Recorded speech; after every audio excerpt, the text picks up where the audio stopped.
You can find Wishbone salad dressing in nearly every supermarket in the country. But few people know that this iconic product was created right here in Kansas City 75 years ago. That's when Philip Salome debuted an Italian vinaigrette at his Kansas City restaurant that became an immediate hit.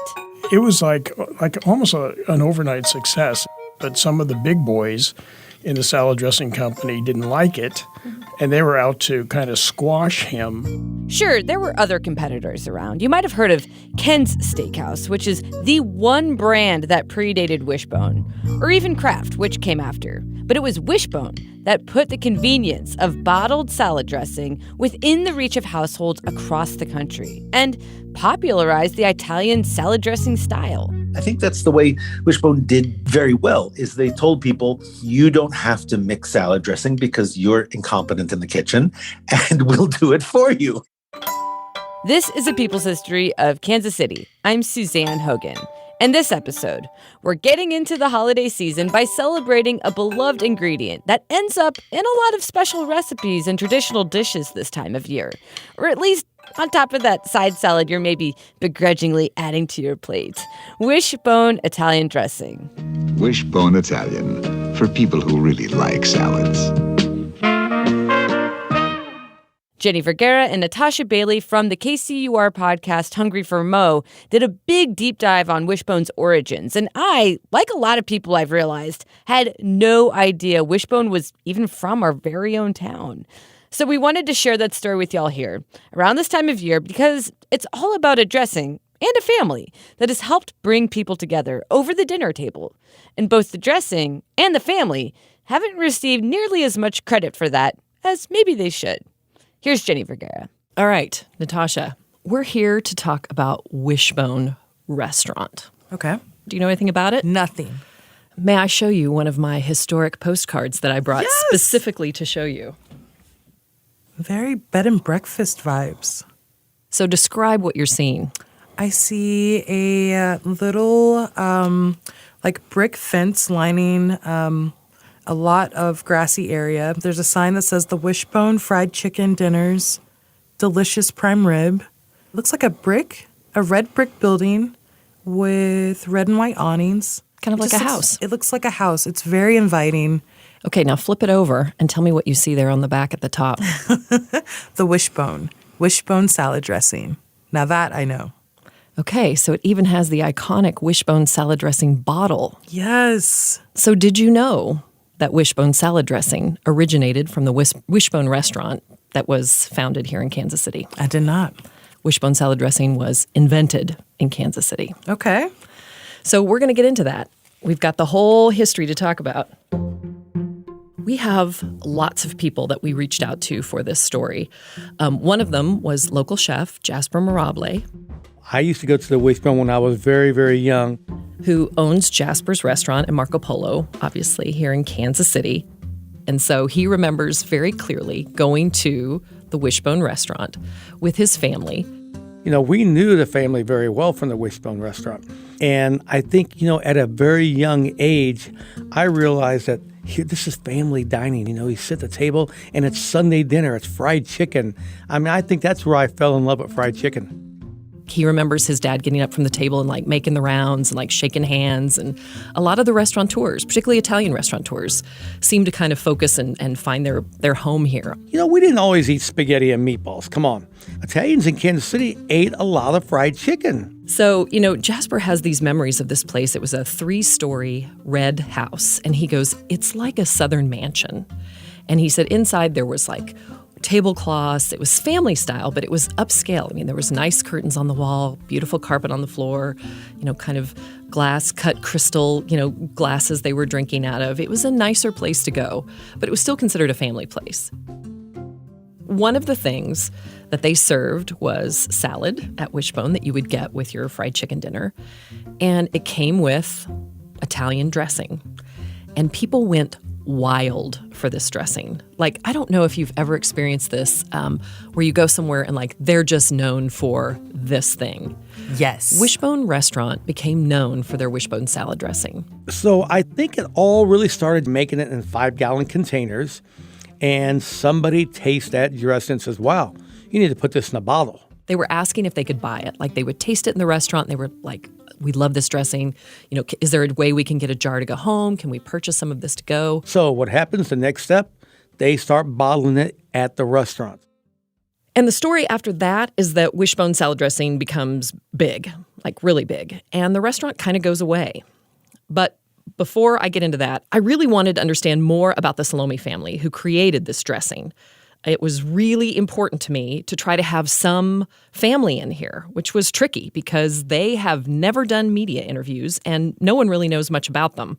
They moved away to Arizona, I think many, many decades ago. But I enlisted Jasper's help to try to find Phil, the son of the original Wishbone creator. And one day, Jasper texted me and was like, I got him. We found him. This is him. This is the man himself. So please allow me to introduce you to Phil Salome. So it was Solami in Sicily, and it's Sollami. Phil, by the way, did not originally want to come in and do this interview because he just didn't have a lot of Wishbone history. He was only a kid at the time. But Chef Jasper and his son convinced him. The only reason I'm here today is because of my son and Jasper. That's it. So I just acquiesced here just like 2 days ago. I just folded like a tent. Welcome, Phil. Right? Glad to have you. And his son joined us for the interview too, which turned out to be absolutely incredible. It's a great opportunity just to put his name back out there and just get to speak about him. They ended up actually coming in here in person because Phil happened to be in town when we reached out, even though he lives in Arizona. But before we go any further, there's something you really need to know about the men in this family. They are all named Phil. Like the original guy who opened Wishbone Restaurant was Philip Salome I, a.k.a. Grandpa. Then he had a son named Philip Salome. Then he, in turn, had a son named Philip Salome. So I'm Philip Anthony Salome Jr. We didn't want a third in the family necessarily, so we changed his middle name to Joseph. So he's Philip Joseph. So for the purposes of this conversation, we'll think of Phil Salome as the first, a.k.a. the grandfather, Phil as the second, which is the father, and Philip, the third, as the son. And using Phil, I was able to piece together a story of Phil Salome the first, Grandpa Phil. So how we end up with the Wishbone Restaurant and the Wishbone Salad Dressing empire is that he was actually born in Cleveland, Ohio. And his dad passed away very young, but he was living with his mom, Lena, and they had a cafe at the time. So there was restaurant blood kind of already in the mix. And my dad went to Ohio State. He was a veterinarian, believe it or not. And then the war came, and he got drafted in the war as a veterinarian to take care of the animals in Leavenworth, Kansas. So that's how he migrated out here. And during the war, somehow he also opened a little restaurant with my grandmother, his mom, called Brooklyn Spaghetti House. Basically, they knew that there was a lot of soldiers that were in the military that were stationed at Leavenworth that knew the name Brooklyn, that were from the East Coast and missing that food. And it served exactly what the name says. It was pretty much, pasta all day long. So eventually the war's over and Philip moves to Kansas City, Missouri with his mother, Lena. They decided at that point to open the Wishbone Restaurant together here in Kansas City. And they named it Wishbone because fried chicken was their thing.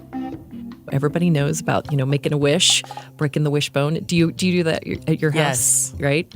It's kind of a big fight. I remember fighting as a kid. Like, I had two brothers, so I had to really throw down if I wanted to try to win that one. That's so cute. I'm the oldest, so... Okay, well, there you go.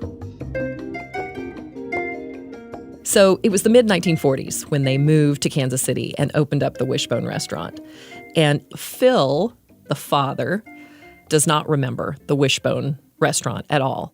I was born in 1953, so I think I came after. It was my dad and my mom and all his relatives and my sister Linda and my parents lived on the third floor of the restaurant.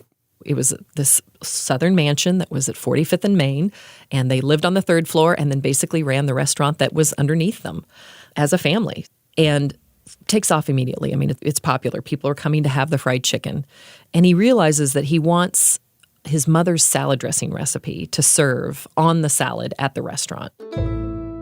His mother's from Sicily, and she just had a very simple kind of vinaigrette salad dressing that she used to make at home. And he said, Mom, can you scale that up? Like, that's something I want to put on the salad at the restaurant. So she totally kind of put the recipe together for him and gave it to him. And he started mixing it up and putting it on the salads. And the second that he started putting it on salads was the second that the legacy was like born. People loved this salad dressing.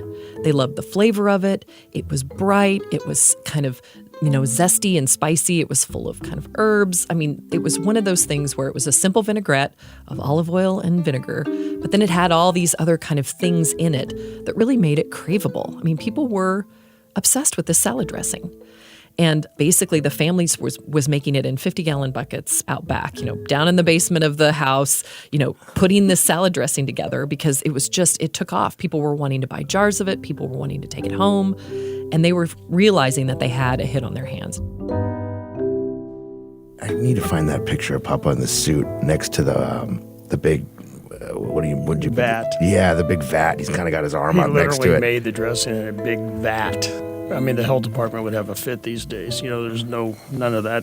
Standing there in like a gray silk suit, just kind of, had this look on his face. So at this point, they know the salad dressing is a hit, and they've got to make a decision. They don't feel like they can keep the restaurant and explore what they can do with the salad dressing. They feel like the salad dressing might have its own trajectory, its own business plan, if you will. So they go ahead, and it's, somewhere around the 1950s, they decide to sell the restaurant. Because he sold the restaurant, from what he told me, because the business was getting too big in the salad dressing side. So he needed to focus his attention on that. So that's how the business kind of morphed into the salad dressing business. At this point now, Grandpa, Philip Salome, he has entered the cutthroat world of salad dressing sales. I mean, seriously, right? He's got to figure out now how to get his little bottle dressing into grocery stores on that shelf nationwide. It was like almost an overnight success. It became very, very popular, and it started becoming almost national in scope, certainly regional. It was getting into the supermarket, which was very competitive, and he got his share in the supermarkets. But some of the big boys in the salad dressing company didn't like it, and they were out to kind of squash him. So I remember a story he was telling me, and my Uncle Bob was there, and he was with Dad in the Wishbone, and they all were in a big room, and they were talking about strategy. And he was going around asking all the family and hired people, what do we do to, thwart this? I mean, we have Kraft. I mean, we have all these guys that could squish us like a bug. How do we compete against them? And every one of them said, lower the price, lower the price, lower the price. And my dad, after hearing all this, he looks at him and goes, nope, we're going to raise the price. And they go, what? Yeah, we're going to raise the price. We're going to we have a great product. We're not going to sell it for nothing. And people are going to realize it's a great product worth paying for. And that's what they did. I wonder at that time how many options each brand did have. Mm-hmm. Probably not that many back then, if you think. I mean, this is the 40s and 50s, but it was certainly the start. I would tell you the 50s was probably the start of convenience food. I like that. I think these little dressings, some Jell-O molds, it just makes me think of the start of the housewife, like really going to the grocery store, picking out the salad dressing, getting it home on the table, family falls in love with it. It's a staple now.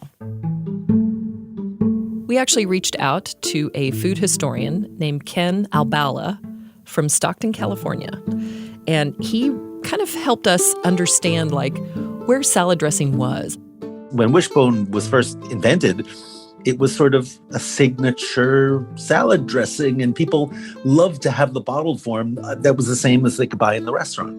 That's a phenomenon that is uniquely American, that a restaurant could market a product that they have so broadly and make much more money at that than running a restaurant.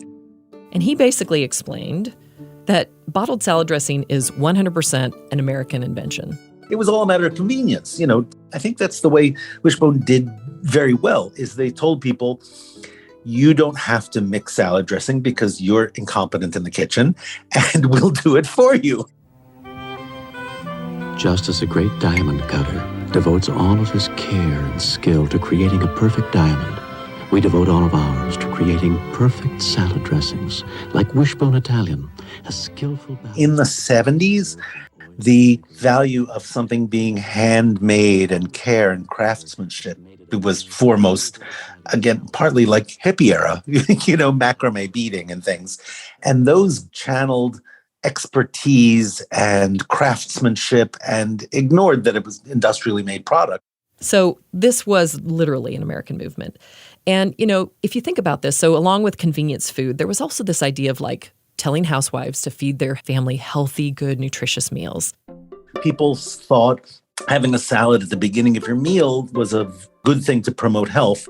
And, how do you make a salad more palatable? How do you make any vegetable more palatable to a child? Put a sauce on it.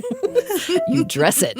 Italian bottled salad dressing kind of falls in between like Chef Boyardee and SpaghettiOs. Like it's kind of all part of this Italian-American kind of flavor profile that we start to see. And this is something that Ken kind of talked about. Those are really Italian-American foods. They're invented here. It was kind of part of the, beginnings of us understanding Italian-American culture and cuisine and flavor profiles. And it was convenience food. I mean, you'd open up a can of Chef Boyardee and your family was fed. Toss a salad with a little bit of wishbone Italian salad dressing, and there's your vegetable. It's healthy now. But what we see is that bottled dressings really started to kind of fall out of favor, and they started to be kind of considered déclassé because in about the 1980s, people started to become foodies, so to speak. The discovery of olive oil meant that people began to look down on bottled salad dressing. Olive oil marketed itself very, very well to elite consumers. So that's how Ken said the business of salad dressing moved forward in the later half of the 20th century. But Phil, the grandfather, was long gone from the business by then. Coming up, we're heading back to the 1950s to understand why Phil left Wishbone behind.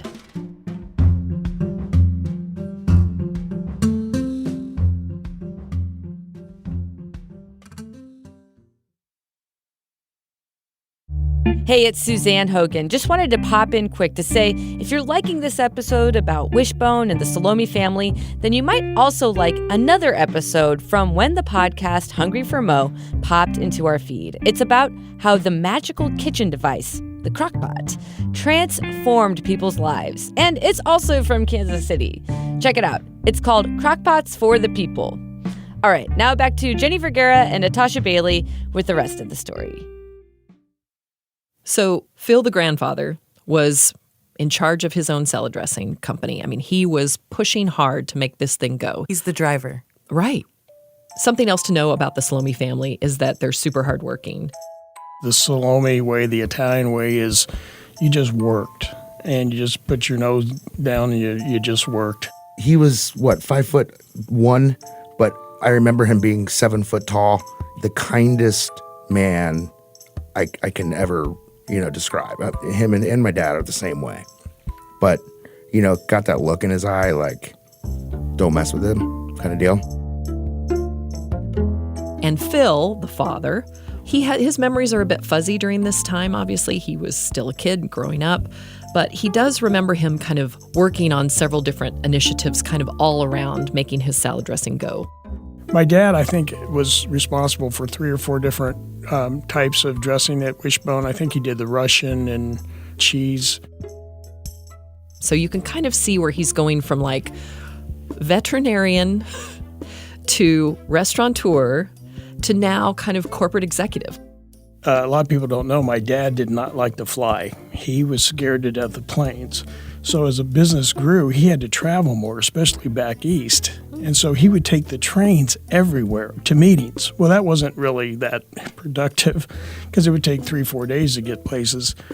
And he hated the travel. So Phil, the grandfather, finally got to the point in about the late 1950s, after he'd been running this salad dressing company for many years, that he just couldn't do it anymore. He ended up selling the salad dressing company, Wishbone Salad Dressing, to Lipton. When they bought it, our company was a fairly sizable company. We have in our living room, we have a gold bottle of the Italian dressing. I think it was the 10 millionth bottle sold.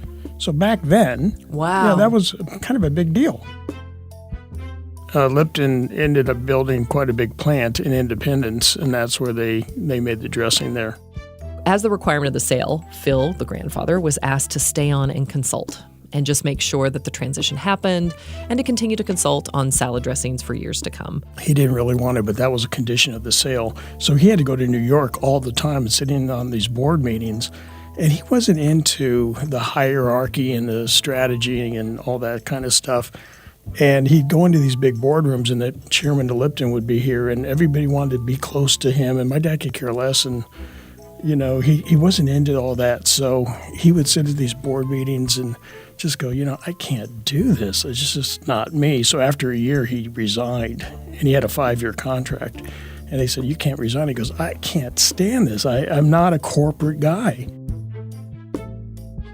Eventually, Lipton was acquired by Pinnacle Foods and then ended up being acquired again by ConAgra in 2018. Despite all of these changes, Wishbone was actually manufactured here in Kansas City in Independence, Missouri, until actually only recently. Did you know that Wishbone for all these years had been manufactured in Kansas City? No, I did not know that it was made here. I didn't either. It was kind of a big surprise. I want to know what happened to Phil.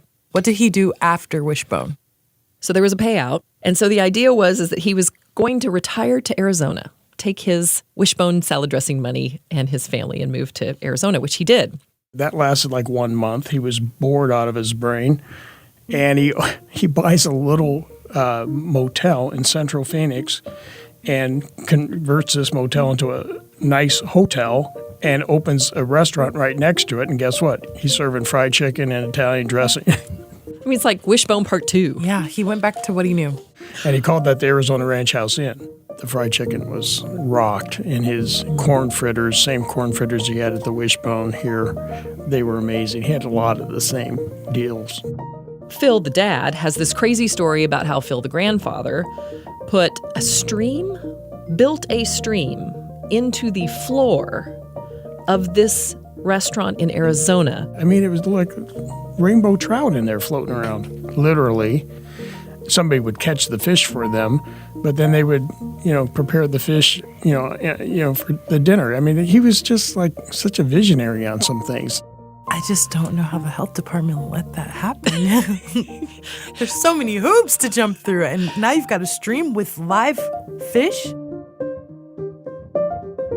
After that, he also dabbled in real estate, but then when I was in college at Arizona State, he goes, what are you going to do when you graduate? I go, I don't know, I'll go work for somebody. And he goes, well, you got to watch that corporate life again. If they don't like the way you part your hair, they're going to kick you out of there. And he goes, let's do something together. And I go, well, like what?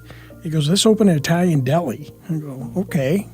So that's what we did. So grandfather and father now have gone into the deli business together. I mean, he said he was going to retire. He hasn't retired at all. He doesn't want to sit down. This is a family that loves food, clearly. Yes. It was the biggest at the time with a bakery and produce and groceries and deli stuff. And we did that together for 5 years and then long hours. And he was really doing it for me to kind of get me started. And that's actually where Phil the father meets his wife while he's working there. Philip's mom. Correct. And she's like a little Italian angel. And they get married and they have Philip the son. So now we have all three Philips in the world. In the mix at this point. So we sold that business in 5 years, and then he officially retired. So they all got out of the restaurant business at that point, and there's no more restaurants in the Three Phils legacy. And the memory starts to fade. Right? And so this becomes kind of just part of their history, right? Back in the day, kind of something that they did and then they've moved away from. I do want to know how they continued on, because Philip, the son, has had to have seen Wishbone on shelves. And to think that this is your grandmother Lena's recipe, and you didn't even realize. Dad was, really a modest guy. I don't remember him like being with him when I was growing up, him talking to people about it. But we certainly knew about the Wishbone story and proud of it. I mean, just kind of amazed by it, really. Wishbone was always the constant in our family. My papa sold it, years before we were born. And so it was just part of our legacy. After Phil, the grandfather, sold the Wishbone restaurant, it was taken over by Joe and Dora Edelman. And under their loving care, the Wishbone lived on for another 2 decades in Kansas City. But then the business changed hands again, and the iconic mansion was eventually razed. Today, all that's really left of Wishbone is the salad dressing.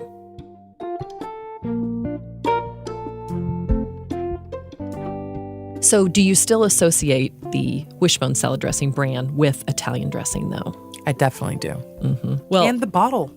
yes. So what's distinctive about the bottle to you? The little crystally look that it has. Mm-hmm. Yeah, so one of the things that kind of set them apart was the fact that they did have the particles that were in there that was like little bits of onion and spices and different things. I mean, when you shook it up, it wasn't just like a clear dressing. Yeah. It had little, let's call them flavor molecules, right? Yes. So the spices and herbs and things that made it special, you could actually see in the bottle. Because I totally thought that was garlic. I'm like, ooh.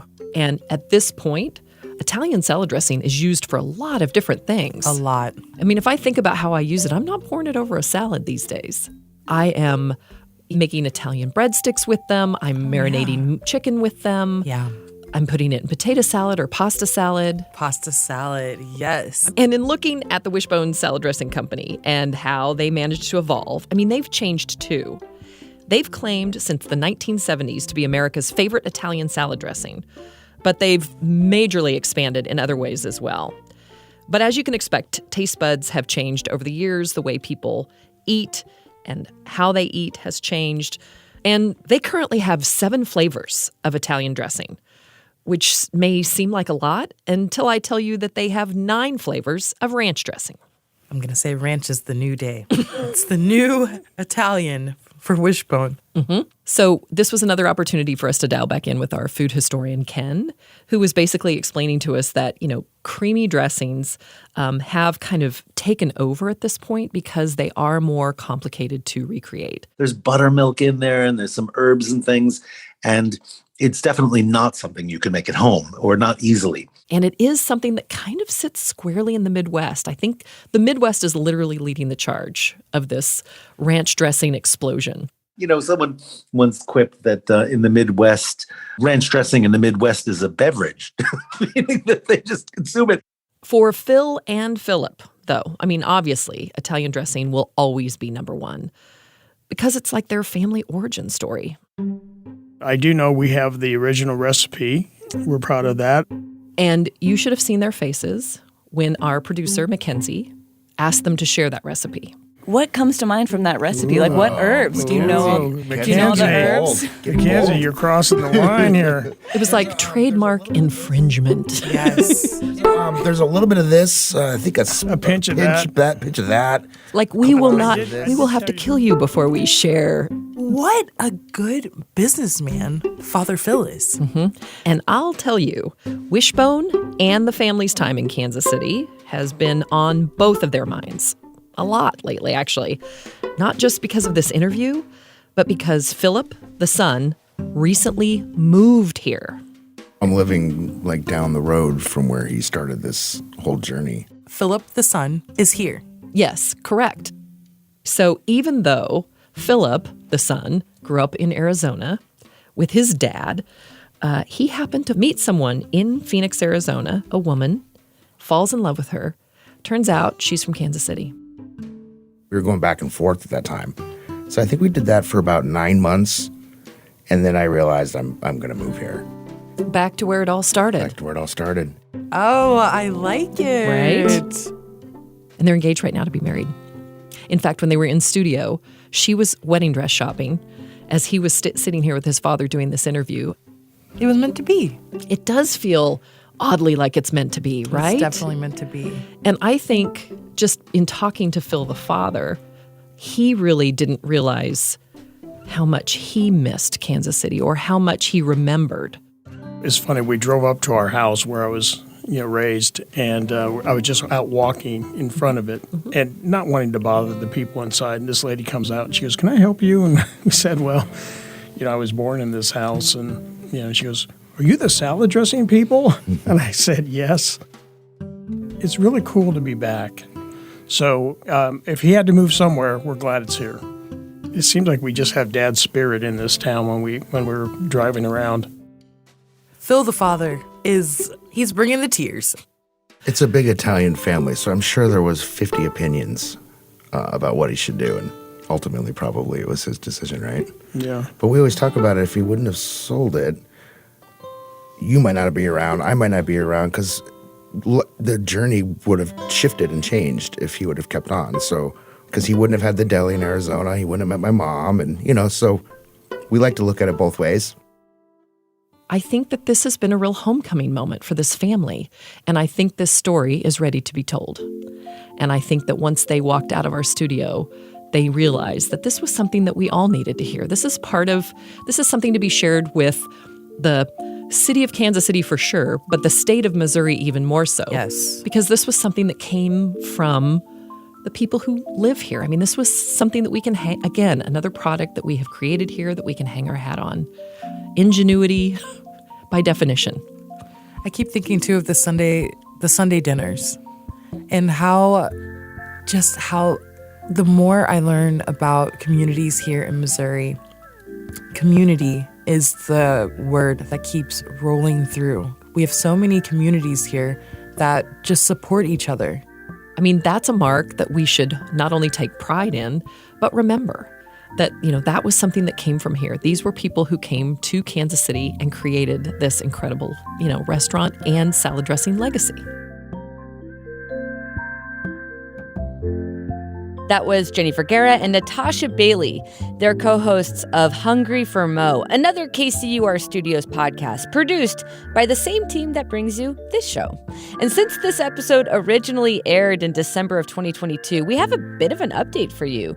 Firstly, Philip Solomey got married last month in Kansas City, not far from the original Wishbone restaurant.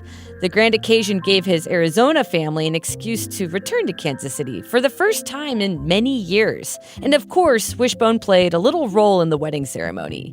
Philip's wife gave all of her bridesmaids a necklace with a pendant in the shape of a wishbone. Oh, and if you want some cooking advice, Philip swears that the best way to use Wishbone Italian dressing is as a marinade for your turkey. If you give it a try, you better let us know. A People's History of Kansas City is a production of KCUR Studios. This episode was written and produced by Mackenzie Martin with editing from Gabe Rosenberg. It was mixed by Mackenzie Martin with help from KCUR intern Anna Schmidt. Music from Blue Dot Sessions. We'll be back in your feeds in December with a really epic story featuring some Kansas City music legends. Until then, I'm Suzanne Hogan. Take care, and thanks for listening. It's my age, Mackenzie. I'm just forgetting. Very convenient, Yep. Phil. Now suddenly you don't remember this You should detail. hear my mother try and teach other people outside the family the meatball recipe. And she my aunts, his sisters have been dying to know her meatball recipe. And she'll show them, but then certain times she'll kind of turn her back and toss a couple things in here. Or leave out this, and they And go, geez, we tried to make it at home. It's not quite the Yeah, same. my Aunt Michelle's looking over her shoulders like, what did you just put in there? Oh, I don't even know. I can't remember. So this is not unusual.